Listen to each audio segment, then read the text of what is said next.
많은 사람들이 예수님 오시는 것에 대해 안 믿는 사람들도 즐거운 날로 기억을 합니다.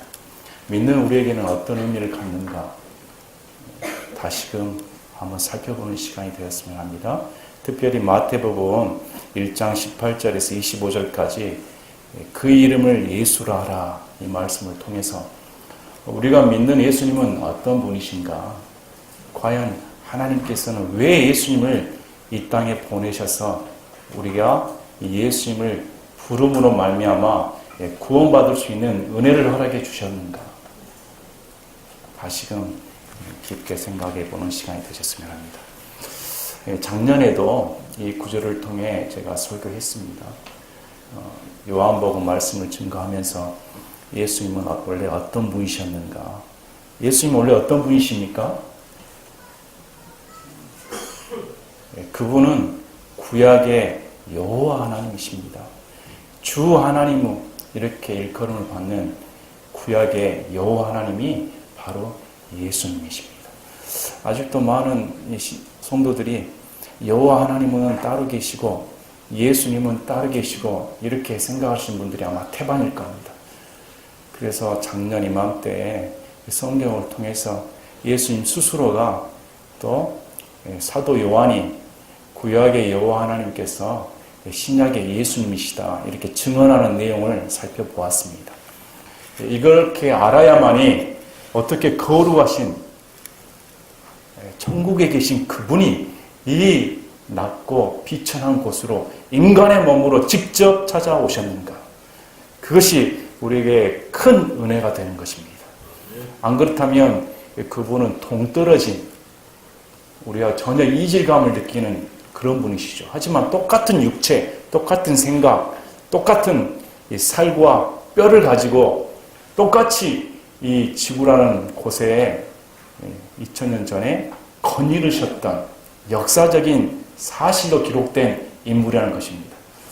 그래서 우리가 예수님의 탄생에 대해서 다시금 본문 말씀을 통해 우리에게도 내 안에 우리 예수님께서 찾아오셔서 나란 인간을 구원해 주신 은혜가 얼마나 큰가 다시금 구원의 감격을 누리는 시간이 되셨으면 합니다. 마태복음 1장 18절부터 25절까지는 예수님 탄생이 어떻게 이루어지는가를 보여줍니다. 18절에 이제 예수 그리스도의 태어나심은 이러하니라.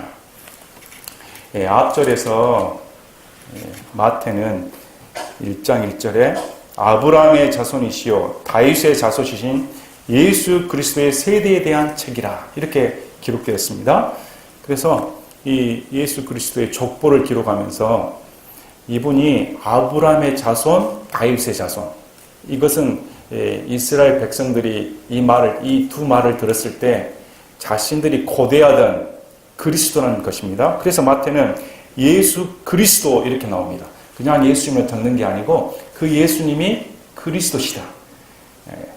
구약의 하나님께서 아브라함을 통해 다윗을 통해 아브라함의 씨로 다윗의 씨로 언약해 주신 그 메시아가 바로 예수님이시다. 그래서 예수 그리스도의 세대이다.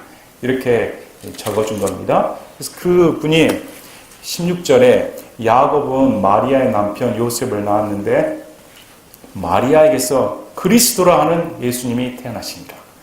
그래서 마리아에게서 태어나신 그 예수님이 바로 메시아 그리스도시다. 이렇게 마태는 적어줍니다. 그래서 이 태어난 과정이 어떻게 됐냐면 그분의 어머니 마리아가 요셉과 정혼하였을 때 그들이 함께하기 전에 그녀가 성령님으로 말미암아 아이를 뵌 것이 드러나네. 우리는 이제 약혼하고 결혼하는데 이스라엘 백성들은 약혼이 정혼입니다. 정혼한 순간, 약혼한 순간 남편과 아내가 성립이 되는 겁니다. 함께 동침하기 전에 약정을 맺는 순간 이미 계약적으로 아내 남편의 관계가 성립이 되는 겁니다. 그래서 함께하기 전에, 동침하기 전에 그녀가 성령으로 말미암아 아이를 뵌 것이 드러났다. 잠도 자지 않았는데 마리아가 임신했다는 겁니다. 그래서 이게 성령님으로 아이를 뵌 것이 드러나네. 그때 그녀의 남편 요셉은 의로운 사람이므로 그녀를 공개적인 본보기로 삼기를 원치 아니하였다. 아마 마리아가 남편 요셉에게 말을 했던 것 같습니다.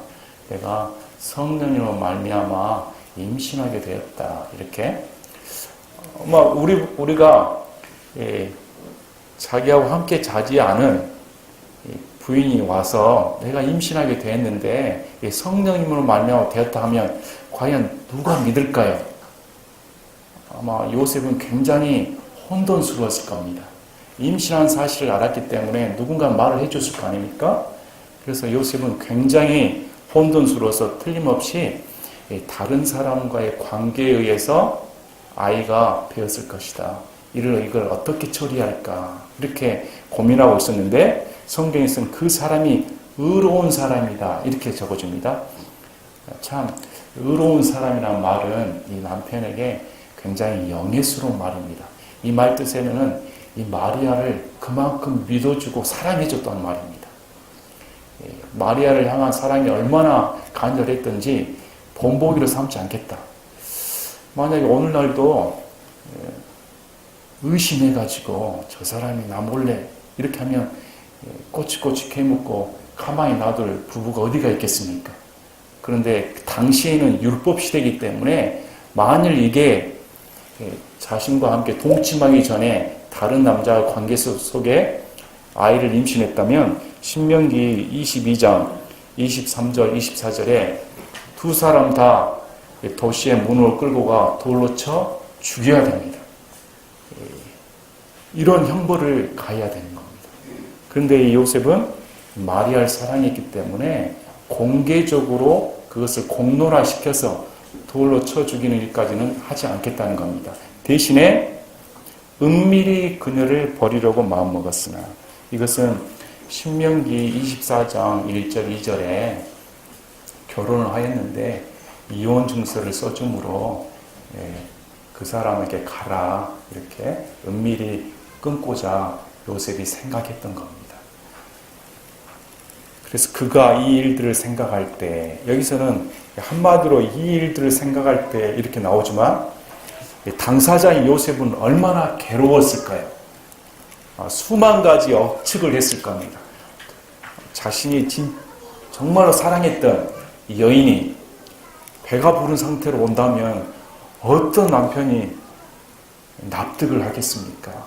아마 심적인 고통은 헤아리기가 어려울 겁니다. 그래서 이 일들을 생각할 때 깊이 고뇌했을 때 우리 하나님께서 직접 간섭해 주십니다. 어떻게 나오냐면 주의 천사가 꿈에 그에게 나타나 이르되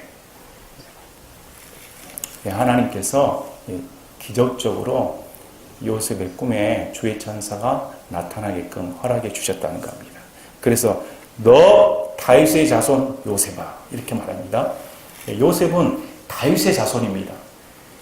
다윗의 자손으로 예수님이 오셔야 하기 때문에 너 다윗의 자손 요셉아 내 아내 마리아 이렇게 부릅니다. 관계를 맺기 전에 이미 정혼한 순간 아내로 부르는 겁니다. 그래서 내 아내 마리아 취하는 것을 두려워하지 말라. 그녀 안에 수태된 그것은 성령님으로 말미암았느니라. 요셉은 두려워했습니다. 이것이 남들이 밝혀질까봐 알까봐 마리아도 죽임을 당하고 자신도 피해를 볼까봐 이것이 공론화될까봐 굉장히 두려워했다는 걸 알 수가 있습니다. 그런데 하나님께서 주의 천사를 보내서 두려워할 필요 없다. 이건 하나님께서 이루신 역사이기 때문에 하나님께서 선하시게 이끄시기 때문에 이런 인간적인 상황을 바라보지 말고 두려워할 필요가 없다. 안심해라. 이렇게 위로의 말씀을 주신 겁니다. 그리고 그녀 안에 수태된 그것은 다른 사람으로 말미암아 이루어진 것이 아니고 성령님으로 말미암아 됐다. 관계 없이 하나님께서 성령님으로 말미암아 예수님이 탄생하게끔 기적을 베풀어 주셨다. 이렇게 천사가 말해줍니다. 또 거기다가 그녀가 아들을 낳으리니 너는 그의 이름을 예수라 하라. 미리 낳기도 전에 아들을 낳게 된다. 아들을 낳았는데 이름을 예수라 지어야 된다. 이렇게 이름까지 명시해 줍니다. 이는 그가 자기 백성을 그들의 죄들에서 구원할 것이기 때문이라. 왜 이름을 예수라 지었냐면 자기 백성을 그들의 죄들에서 구원할 것이기 때문입니다. 자, 이름을 예수라고 했습니다. 예수라는 이름은 구약의 여호수아 말과 똑같습니다. 히브리어로는 여호수아, 헬라어로는 예수. 그래서 똑같은 말인데 여호수란 말은 여호와 하나님께서 구원하신다 이런 뜻입니다. 그래서 하나님께서는 어떻게 말씀하시냐면 여호수아가 하나님께서 구원하신다는 말처럼 이 예수님이 이 예수가 이 여호와가 너희를 구원하시는 그 이름이라는 겁니다. 그래서 이름이 똑같습니다. 그래서 예수란 이름이 그가 자기들의 백성의 죄들에서 구원할 자이시다. 이렇게 전해줍니다. 자, 우리가 여기서 한번 생각해 보실 것은 왜 많은 다윗의 자손 중에 가난한 목수의 아들로 태어나셨을까? 2000년 전에 하나님께서 하나님의 아들이 이 땅에 행차하신다면 저기 궁궐에 태어나게 하시든지 이렇게 하셨어야 할 텐데 가난한 목수의 아들로 태어나게 하셨는가? 참, 또 이 마리아도 가난합니다. 사람들한테 들리질 않죠. 아무도 알아주지 않는 부부입니다. 시골 부부들입니다. 이 시골 부부에 어떻게 예수님이 태어나게 하셨을까? 이게 신비인 겁니다. 그래서 이 기독교는 겸손의 종교입니다. 겸손이 없이는 하나님을 볼 수가 없는 겁니다. 마음을 낮추지 않고서는 매력적인 종교가 절대 아닙니다. 다른 이방 종교는 카톨릭입니다. 카톨릭 이방 종교입니다. 그렇게 휘황찬란하게 하고 장식을 하며 하는 것들은 성경과 기독교하고는 전혀 거리가 멉니다. 성경의 기독교는 꾸밈이 없습니다. 수수합니다. 하나님께서 꾸며서 찾아오신 것이 절대 아닙니다. 낮고 천한 몸으로 가난한 가정에 찾아오셔서 섬기면서 자라시는 똑같은 인간의 몸으로 똑같이 고난을 받으시고 똑같이 체험하시고, 이래서 이 기독교가 우리에게 주는 것은 이 예수님이 우리처럼 동일하게 고난을 받으셨다. 이런 것이 큰 동질감을 주는 겁니다. 자, 그래서 보십시오. 이제 이 모든 일이 일어난 것은 주에 관하여 대언자를 통해 말씀하신 것을 성취하려 하심이라. 왜 이 일이 벌어졌냐면 구약의 대언자들이 말했던 것을 드디어 때가 되매 하나님께서 이루시고자 이런 일이 벌어졌다. 자, 23절에 보라, 처녀가 아이를 베어 아들을 낳을 것이요 그들이 그의 이름을 임마누엘이라 하리라 하셨으니 이것을 번역하면 우리와 함께 계시는 하나님이라는 뜻이라. 이 말씀은 이사야 7장 14절에 나옵니다. 이사야 대언자가 했던 말 그대로 처녀가 아이를 낳는다. 처녀가 어떻게 임신할 수 있습니까? 처녀가 임신한다는 것은 불가능한 일이죠. 어떻게 남자 관계없이 임신할 수가 있단 말입니까? 그런데 우리 하나님께서는 그 처녀가 아이를 뵌 것이 하나의 표적이라는 겁니다. 하나님의 역사라는 겁니다. 그래서 아들을 낳았는데 그 아들의 이름이 임마누엘이라 한다.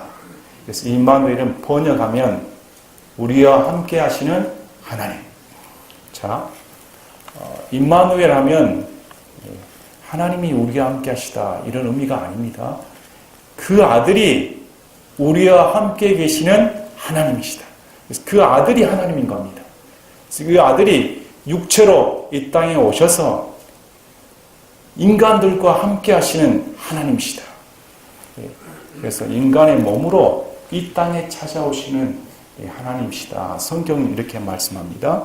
이에 요셉이 잠에서 깨어 일어나 주의 천사가 자기에게 지시한 대로 행하여 자기 아내를 취하고 그녀가 그녀의 맏아들을 낳을 때까지 그녀를 알지 아니하다가 낳음에 그의 이름을 예수라 하니라. 그래서 요셉은 이 말을 듣고 아내를 취했습니다. 아내를 취한다는 것은 대단한 용기였죠. 대단한 믿음이었습니다. 그리고 맏아들을 낳을 때까지 관계를 맺지 않았습니다. 그래서 맏아들을 낳고 그 이름을 예수라 하라. 요셉이 예수라 이름 지은 것은 천사의 명령에 100% 순종했다. 그의 말을 그대로 받아들였다는 말씀입니다. 여기서는 킹제임스 성경에는 맏아들 이렇게 나왔습니다. 여러분들이 개혁 성경을 살펴보면 맏이란 말이 빠져 있습니다. 그냥 아들. 이 성경은 그래서 개혁 성경은 카톨릭 성경을 그 계열을 따르기 때문에 카톨릭은 마리아가 평생 처녀다 이렇게 말을 합니다. 예수님을 낳은 후에 자녀를 낳은 적이 없다는 겁니다. 그러나 그것은 성경이 언급한 대로 킹제임스 성경처럼 예수님을 낳고 마태복음 13장 55절 보면 최소 6명의 이상의 동생을 두었습니다. 4남 2녀. 그래서 예수님까지 합치면 마리아는 무려 7명 이상을 낳습니다. 성경 명백하게 그렇게 가르쳐 줍니다. 그래서 이제 오늘 말씀을 제가 본 것은 이제 복음에 대해서 제가 다시 설명해 드리고자 합니다. 예수님이 탄생하기까지 창세기부터 우리 예수님이 왜 이 땅에 이렇게 오셨는가? 또 우리는 이 예수님을 어떤 눈으로 바라봐야 되는가? 우리가 보는 예수님은 어떤 분이신가? 나를 찾아오신 예수님은 어떤 분이신가? 내가 믿고 있는 대상자인 예수님은 어떤 분이신가? 우리는 대상자를 바로 알아야 바로 믿을 수가 있습니다. 많은 사람들이 자기가 상상해 놓은 것, 자기가 생각해 놓는 그런 하나님을 믿죠. 그러나 우리가 믿는 대상은 철저하게 성경에서 제시하는 하나님을 믿어야 됩니다. 성경에서 말씀하신 대로, 기록된 대로 그 하나님께서 왜 이 땅에 찾아오셨는가? 찾아오신 것이 복음이란 겁니다. 그래서 오늘 말씀을 통해 복음에 대해서 다시 한번 말씀을 드리겠습니다. 창세기 3장 15절에 아담이 범죄하여 하나님께서 아담과 이브와 마귀에게 각각 심판의 말씀을 내립니다. 그리고 3장 15절에 내가 너와 여자 사이에 또 내 씨와 그녀의 씨 사이에 적개심을 두리니 그 씨는 내 머리를 상하게 할 것이요 너는 그의 발꿈치를 상하게 할 것이니라. 마귀에게 여자의 씨로 말미암아 마귀를 멸하겠다는 구원의 복음의 말씀을 창세기 3장 15절에 우리 하나님께서 기록해 주십니다. 그래서 메시아는 반드시 여자로 말미암아 나와야 되는 겁니다. 여자의 씨로 온 겁니다. 이 세상 사람들은 다 남자의 씨로 오는 것이죠. 하지만 우리 예수님은 남자의 씨로 오는 게 아니고 여자의 씨로 말미암아 여자로 태어난 여자의 몸에서 태어나는 처녀 탄생을 반드시 해야 된다. 이렇게 말씀합니다. 그래서 갈라디아서 4장 4절에 그러나 충만한 때가 이름에 하나님께서 자신의 아들을 보내사 여자에게서 나게 하시고 율법 아래 있게 하셨나니 이것은 율법 아래 있는 자들을 구속하시고 또 우리가 아들로 입양되게 하려 하심이라. 때가 찼음에 하나님께서 때가 충만하게 이르는 때 바로 그 적기에 우리 예수님을 마리아라는 한 여자를 통해 태어나게 하심으로 말미암아 율법 아래 놓여 있는 우리들을 구속하게 하시려고 이 땅에 보내셨다. 이렇게 말씀합니다. 그러면 이 땅에 오신 예수님은 원래 어떤 분이셨는가? 골로새서 1장 15절에 그분께서는 보이지 아니하는 하나님의 형상이시요 모든 창조물의 처음 난 자이시니 이는 그분에 의해 모든 것이 창조되었기 때문이라. 우리 위에 아기로 태어나신 그 하나님은 골로새서 말씀처럼 우리를 창조하신 이 온 우주 만물을 창조하신 창조주이신 겁니다. 세상 사람들이 믿은 것처럼 예수님은 4대 성인 중에 한 분이 아닙니다. 그분은 하나님으로서 우리를 창조하신 창조주이시다. 성경은 그렇게 말씀합니다. 그래서 빌립보서 2장 6절 7절 8절에 그분은 하나님의 형체로 계심으로 하나님과 동등함을 강탈로 여기지 아니하였으나 스스로 무명한 자가 되사 자기 위에 종의 형체를 취하시고 사람들의 모습이 되셨으며 사람의 모양으로 나타나사 자기를 낮추시고 죽기까지 순종하셨으니 곧 십자가의 죽음이라. 그분은 하나님의 형체십니다. 우리가 볼 수 있는 하나님은 예수님 뿐입니다. 하나님 아버지 볼 수 없습니다. 성령님 볼 수 없습니다. 삼위일체 하나님 볼 수가 없습니다. 보여줄 수 있는 유일한 하나님은 하나님의 아들이신 예수 그리스도밖에 없다는 겁니다.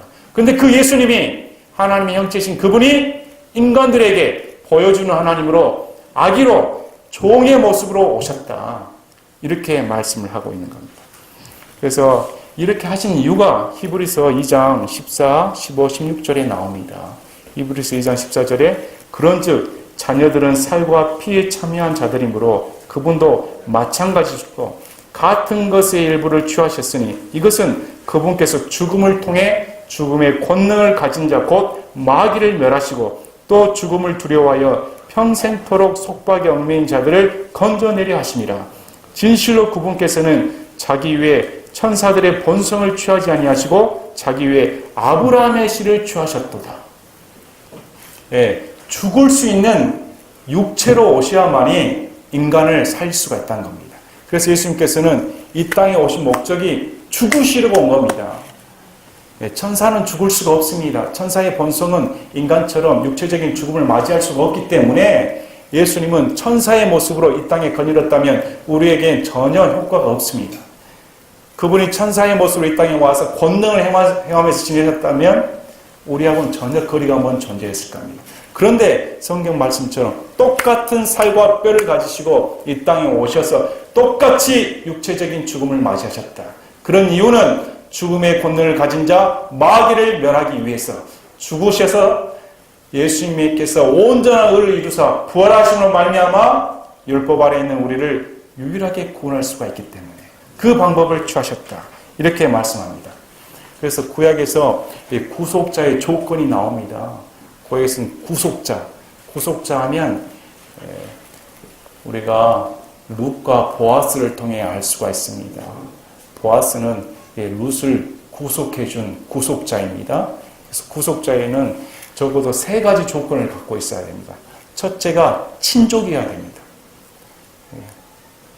나오미의 친족이 보아스였습니다. 그래서 보아스가 나오미의 룻을 구속하기 위해서 친족이기 때문에 친족인 자격이 있어야 됩니다. 마찬가지로 인간의 구속을 하려면 똑같은 인간의 몸을 가진 친족이어야 되는 겁니다. 인간이어야 되는 겁니다. 두 번째는 능력이 있어야 됩니다. 친족인데 돈이나 능력이 부족해버리면 그 사람을 살 수가 없는 겁니다. 그래서 보아스는 당시 룻기에 나온 것처럼 재력가였습니다. 얼마든지 땅값을 물려주고 룻을 취할 수가 있었던 것이죠. 마찬가지로 우리 예수님은 하나님이십니다. 그분은 창조시기 때문에 그 피는 인간의 어떤 죄도 다 용서해 주시는 구속의 능력이 있는 겁니다.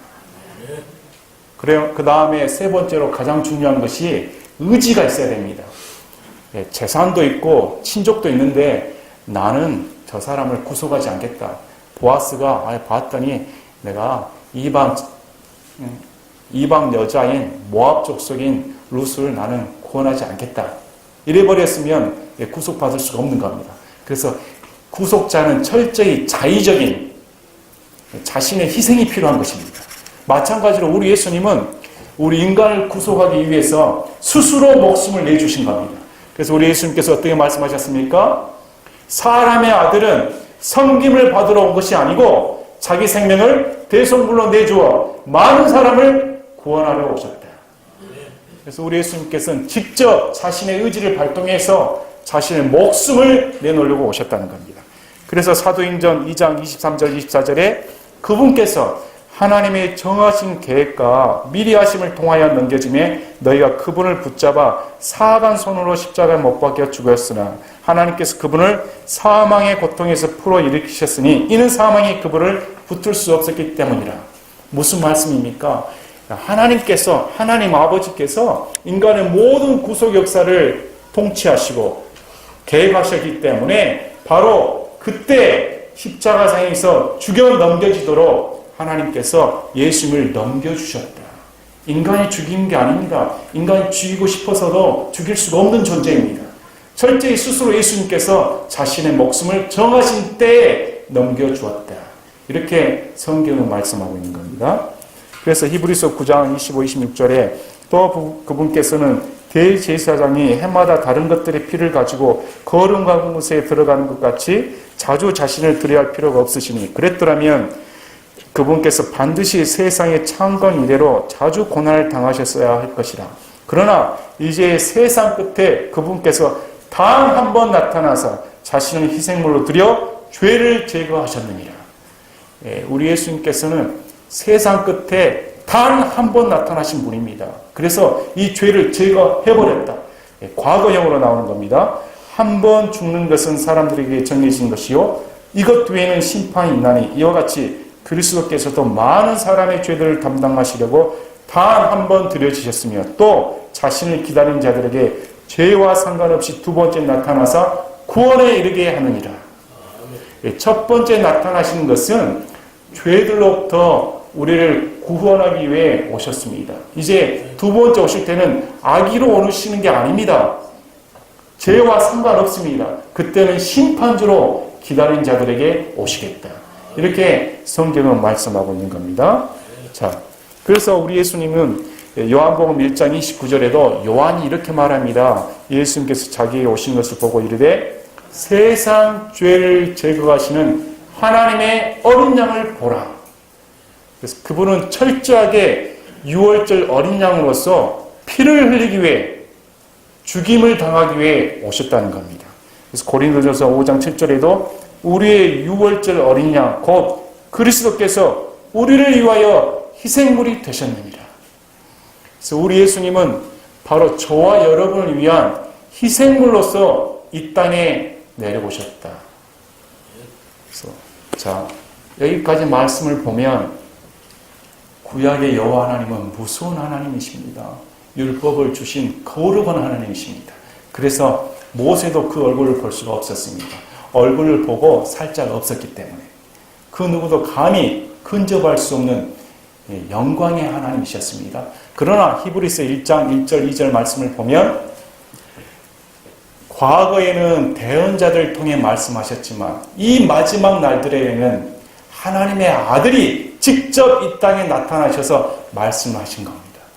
자, 우리가 인간에게 인간을 가장 잘 가르쳐 줄 수 있는 것은 바로 인간입니다. 우리 모디 목사님이 표현하기를 개미가 걸어가다가 바로 조금 있으면 낭떠러지에 떨어 죽는데 이 개미에게 가르쳐 줄 수 있는 제일 좋은 방법이 무엇이겠는가? 손을 가리키면 개미가 알아먹겠습니까? 개미에게 목소리를 들려주면 개미가 그 말을 알아듣겠습니까? 개미 눈으로 보면 인간의 형체는 보이지도 않을 겁니다. 제일 좋은 방법은 내가 개미가 돼서 개미에게 똑같은 모습으로 나타나 개미 말로 이렇게 하면 안 된다. 이게 가르쳐 주는 것이 가장 효과적으로 가르쳐 준 것이다. 그런데 그 개미가 말을 듣지 않고 그 개미를 죽여버렸다는 것이죠.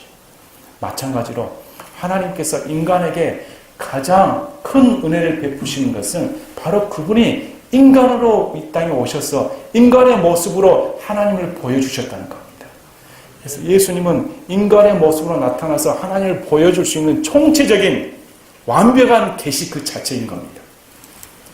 그래서 이분이 오신 이유는 바로 히브리서 9장 22절에 율법에 따라 거의 모든 것이 피로써 깨끗하게 되나니 피 흘림이 없은즉 사명이 없느니라.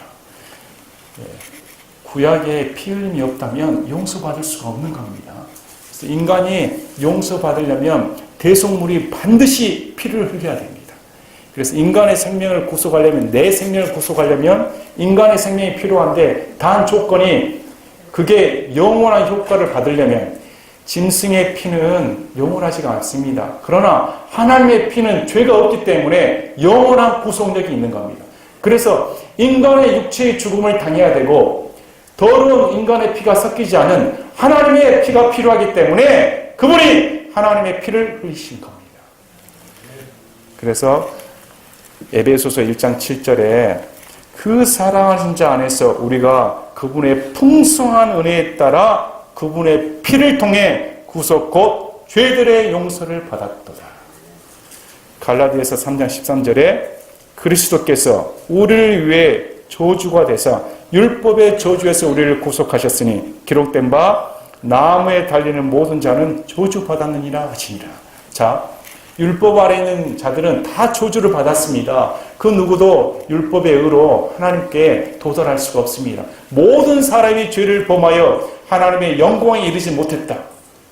예수님 없이는 다 지옥 갈 수밖에 없는 형편에 놓였다는 겁니다. 그래서 이런 인간들을 위해 예수님께서 피를 흘리셨다. 또 인간들을 위해 저주 그 자체가 되셨다. 갈라디아서 말씀처럼 나무에 달린 자마다 저주 그 자체가 되었다는 겁니다. 그러려면 두 가지가 돼야 됩니다. 나무에도 달려야 되고 피도 흘려야 됩니다. 그러면 어떤 형벌을 받아야 됩니까? 십자가 형벌을 받아야 됩니다.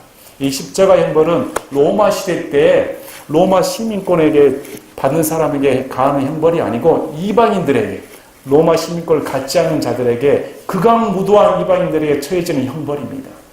우리 예수님께서 말씀하신 것처럼 모세가 노뱀을 든 것 같이 사람의 아들도 땅에서 들려야 하려니 이건 그것을 쳐다보는 자마다 다 살게 하려 하시니라. 그러므로 우리 예수님도 땅에서 나무에 매달려 들려야 되는 겁니다. 바로 그때 2000년 전에 십자가에 달리시기 위해, 피를 흘리시기 위해, 십자가의 형벌을 받으시기 위해 바로 그 시간, 그때에 태어나신 겁니다. 그래서 이것은 하나님의 모든 구속 역사의 총체적인 것을 우리에게 보여주신 것은 바로 이 하나님의 약속의 말씀대로 예수님이 인간의 모습으로 아기로 태어나셨다. 자, 그래서 여러분에게 다시금 복음을 보시는 시간이 되겠습니다. 골로새서 보십시오.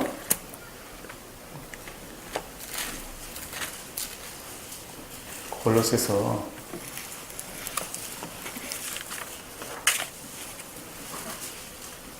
1장 19절부터 23절입니다.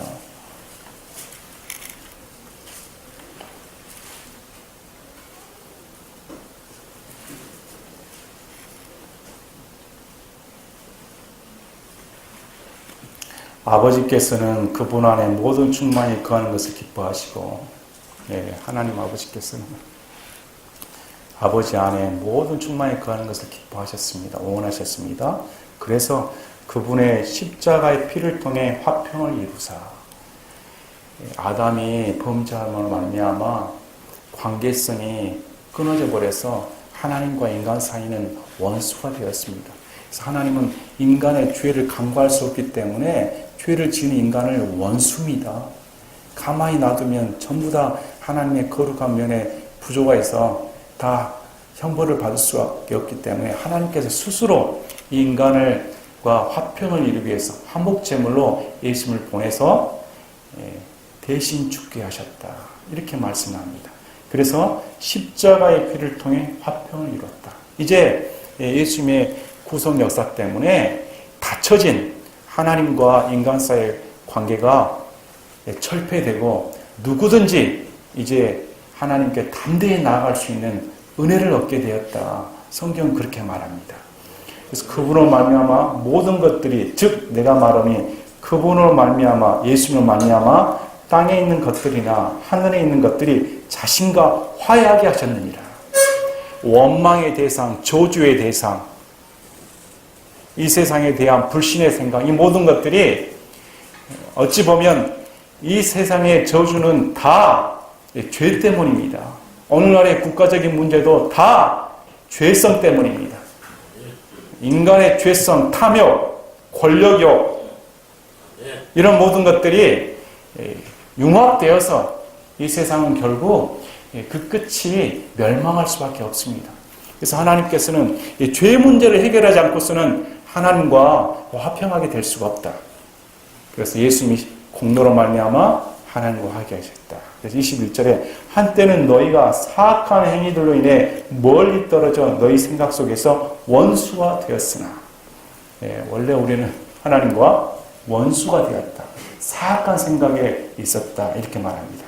그러나 22절, 이제는 다릅니다. 이제는 달라진 시대입니다. 그분께서 죽음을 통해 자기 육체의 몸으로 화해를 이루사 너희를 그분의 눈앞에서 거룩하고 흠없고 책망할 것이 없는 자로 제시하려 하셨으니. 아멘. 예, 우리 하나님께서 예수님을 십자가에 죽으심으로 말미암아 저와 같은, 여러분과 같은 부족한 자, 죄 가운데 누웠던 하나님의 원수된 자들을 이제 거룩하고 흠이 없는 자들로 하나님 앞에 제시해 놓겠다는 겁니다. 철저히 예수 그리스도의 피의 공로 때문이시죠. 그래서 만일 너희가 믿음 안에 거하여 터를 다지고 정착해서 너희가 들은 복음의 소망에서 떠나지 아니하면 그리하시리라. 그 복음이 하늘 아래 있는 모든 창조물에게 선포되었으며 나 바울은 그 복음의 사역자가 되었노라. 그래서 성경은 복음을 분명히 말씀합니다. 이 복음은 하나님과 나 사이의 원수 관계를 예수님이 인간의 몸으로 이 땅에 오셔서 십자가에 죽으시고 피를 흘리심으로 말미암아 화해하게 하셨다는 겁니다. 그래서 임마누엘인 겁니다. 우리와 함께 하신 하나님이 되신 겁니다. 자, 그분은 이전에는 인간들과 함께 하기에 인간들과 거리가 먼 존재였습니다. 그러나 이 땅에 오셔서 이 땅에 사시면서 인간들이 볼 수 있는 하나님을 오셨습니다. 또 우리 믿는 자들에게는 예수 그리스도의 공로로 말미암아 하나님의 영이 내 안에 들어버렸기 때문에 이제 내 안에 임마누엘 이렇게 말할 수가 있는 겁니다. 이제 우리가 하나님과 함께 할 수가 있기 때문에. 자, 그래서 이 어린 양은 요한계시록 7장의 10절에 큰 음성으로 외쳐 이르되 구원이 왕자에 앉으신 우리 하나님과 어린 양께 있도다. 구원이 하나님과 우리 어린 양께 있도다. 큰 환란에서 나온 큰 무리들이 이렇게 찬송을 합니다. 또 요한계시록 22장 1절부터 보면 새 예루살렘에 우리가 들어가 사는데 또 그가 하나님과 어린 양의 왕자로부터 흘러나오는 수정같이 맑은 생명수의 정결한 강을 내게 보여주리라. 생명수가 흘러나온다. 그게 하나님과 어린 양의 왕자로부터. 이 어린 양이 바로 예수님이십니다. 그래서 3절에 다시는 저주가 없으며 오직 하나님과 어린 양의 왕자가 그것 안에 있으리니 그분의 종들이 그분을 섬기며 그분의 얼굴을 볼 것이요 그분의 이름이 그들의 이마 안에 있으리라. 우리가 이제 그분의 얼굴을 본다고 합니다. 여러분 예수님 보고 싶지 않습니까? 우리는 예수님을 볼 수 없습니다. 베드로 사도가 말한 것처럼 그분을 볼 수 없으나 말할 수 없는 큰 기쁨을 기뻐하는 것은 우리가 구원의 확신을 가집니다. 그러나 이제 우리가 휴거되어서 아니면 죽은 후에 부활되어서 그분을 직접 볼 수 있다는 겁니다. 그분은 이제 아기가 아닙니다. 영광스러운 하나님이신 겁니다. 그래서 20절에 우리도 다 같이 이렇게 말해야 됩니다. 요한계시록 22장 20절에 이것들을 증언하신 분께서 이르시되 내가 반드시 속히 오리라 하시는도다. 아멘. 주 예수님이여 과연 그와 같이 오시옵소서. 2000년 전에 구약의 대언자들이 누차 대언하신 것처럼 그 약속의 말씀대로 처녀 탄생을 이루셔서 그 대언의 말씀처럼 십자가 형벌을 받으시고 죽으시고 시편 말씀을 통해 자신의 혼을 지옥 가운데 두지 아니하고 부활해서 하나님의 영광에 이르셨던 그 예언의 말씀이 성취된 것처럼 이제 우리 예수님 어서 오시옵소서. 이렇게 되는 겁니다. 자, 오늘은 복음의 처음부터 끝까지 간략하게 살펴보았습니다. 그래서 바울이 전한 복음을 우리가 전해야 됩니다. 아직도 하나님과 원수가 된지 모르고 불신 가운데 산 사람들은 지옥에서 그대로 하나님과 원수가 된 상태로 남아버립니다. 그래서 한 사람이라도 이 복된 소식을 전해야 됩니다. 이제 당신의 인생을 조절할 필요가 없습니다. 이제 하나님을 원망할 필요가 없습니다. 이제 두려움 가운데서 살 필요가 없습니다. 사마의 그늘 가운데 살 필요가 없습니다. 하나님이 직접 여러분을 구하시려고 이 땅에 찾아오셨습니다. 이제 그분을 믿으면 되는 겁니다. 나를 위해 죽으시고 부활하신 그 예수님을 믿는 자가 하나님과 화평을 이루고 인생 가운데 전혀 다른, 이제까지의 삶과는 전혀 다른 새로운 삶을 살게 됩니다. 여러분, 새로운 삶을 삽니까? 우리 인생이 변화되는 것은 바로 그분이 찾아오셨기 때문에, 예수님이 인간의 몸으로 아기로 오셨기 때문에, 똑같이 아기로 태어나서 성장해서 성인이 되셔서 매달려 죽으셨기 때문에 우리 구원이 가능한 겁니다. 그분이 처녀 탄생을 하지 않았다면, 그분이 인간의 몸으로 오시지 않았다면 우리는 구원받을 수가 없는 존재인 것이죠. 철저하게 예수님의 희생 때문에, 그분이 찾아오신 그 은혜 때문에 하나님의 영광을 버려버리시고 섬김을 버려버리시고 어떻게 거룩하신 그분이 냄새나고 먼지나고 추한 이 인간의 몸으로 인간으로 사셨을까? 그것이 우리에게 큰 감동을 주는 겁니다. 그래서 카톨릭처럼 마리아 품에 안긴 능력 없는 아기, 젖먹이 아기를 우리는 바라보는 게 아닙니다. 우리가 보는 아기는 하나님이십니다. 하나님입니다. 아기가 하나님인 겁니다. 연약한 아기가 아닙니다. 그 아기가 임마누엘이다. 그래서 우리는 예수님을 바로 알아야 됩니다. 우리가 구원받을 수 있었던 성육신의 사건. 그분이 성육신한 사건이 얼마나 큰 은혜입니다. 그래서 그분은 지금도 사람입니다. 그 예수님은 지금도 하나님이시면서 지금도 사람입니다. 그래서 사도 바울이 사람이신 그리스도시라. 여전히 그분은 사람이시면서 하나님으로서 우리를 위해 중보하시는 겁니다. 그래서 우리가 볼 수 있는 유일한 이 예수님이 얼마나 큰 은혜인가.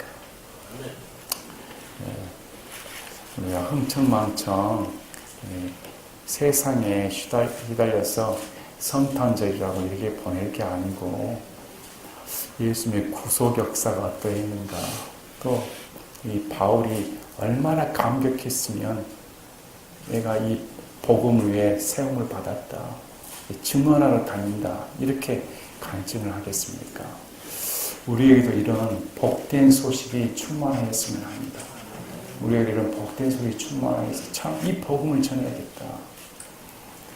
또 우리에게도 이제 영광 가운데 앉으신 어린 양 그분이 두 번째 나타나실 때는 죄와 상관없이 기다리는 자들에게 구속을 위해 나타나신다.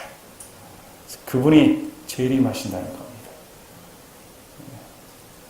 많은 사람들이 재림을 말을 하면 또 이상한 종말론자인가, 곱지 않은 시선으로 바라봅니다. 사도 바울은 당대에 예수님이 오실 것을 고대하고 살았습니다. 2000년 전에 그렇게 고대하고 살았더라면 2000년이 지난 우리는 더 고대해야 됩니다. 그 날이 임박했다고 생각을 해야 됩니다. 그렇다고 해서 재림이 오니까 임박하다고 해서 그 소위 말하는 뒤틀린 종말론자처럼 일상생활에 등한시하고 이 세상에서 피하고자 도피처로 생각해서는 안 됩니다.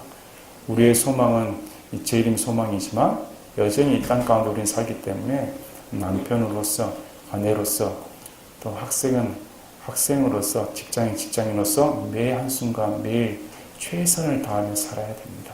이것이 정상적인 그리스도인 겁니다. 우리가 다시금 예수님의 탄생을 기쁘게 맞이하는 그런 시간이 되셨으면 합니다. 제가 기도하고 마치겠습니다.